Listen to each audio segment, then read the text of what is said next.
welcome back to What's It Like Wednesdays, where I take one aspect of my very medically complex life and share what it's like for you.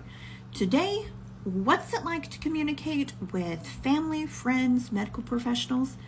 First of all, I will tell you that I talk to all of those communities very differently. First of all, for medical professionals, I only tell them one thing, maybe two if it's related, and it is only the most pressing thing. I've found that if I bring up more than that, the medical professionals typically tend to be overwhelmed, or it's difficult for them to reconcile it, or they just tell me I have anxiety or it's all in my head. So I go in and I do take my paperwork with me. I have a binder, I have a calendar where I've tracked all of my symptoms. However, sometimes that backfires because then they think that I'm obsessive about it. So you just kind of have to play that by ear, depending on the doctor and the situation that you're in. But typically it's one thing, maybe two. For friends, I have a rule when I go to like a sit-down restaurant. Typically no more than 2 special requests. And that's mostly been since I have dietary restrictions. So I'm on a ketotherapy diet for epilepsy, so I can't have any carbohydrates.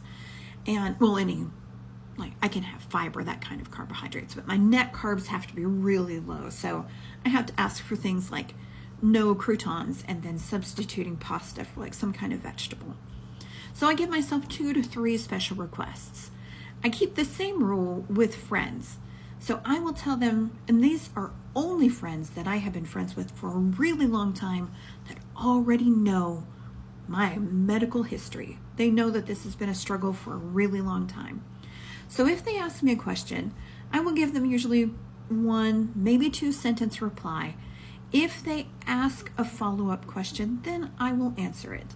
But I typically don't go further than that. For family, I know I do not communicate as much as I should. I should be more willing to tell them what's going on, how I'm feeling, and what I need.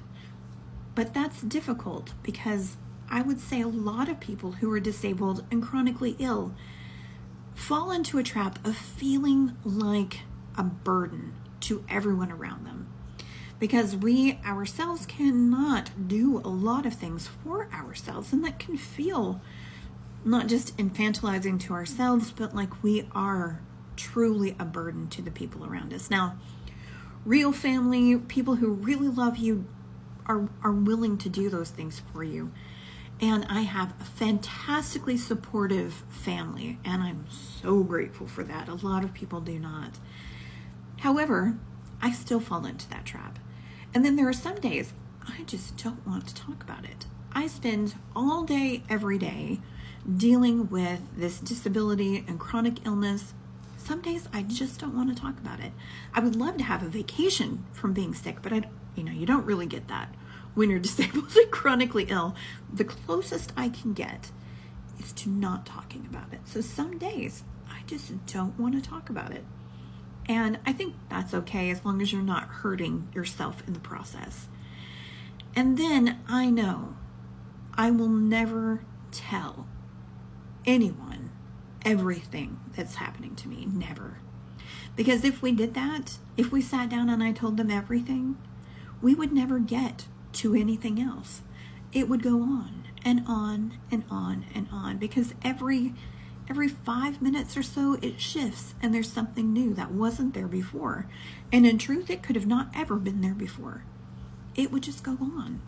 So for me, there is no one person on the face of the earth that has ever known everything that happens inside my body to me, other than me. And, given the amount of time that I'm out sometimes for seizures, it's possible, I don't even know. So that is how I communicate with family, friends, and medical professionals. I do need to work on my communication. I know that. But it's difficult. Just like every relationship has communication difficulties. One of the specific ones that I face as someone who is chronically ill and disabled is overcoming that boundary of feeling like a burden.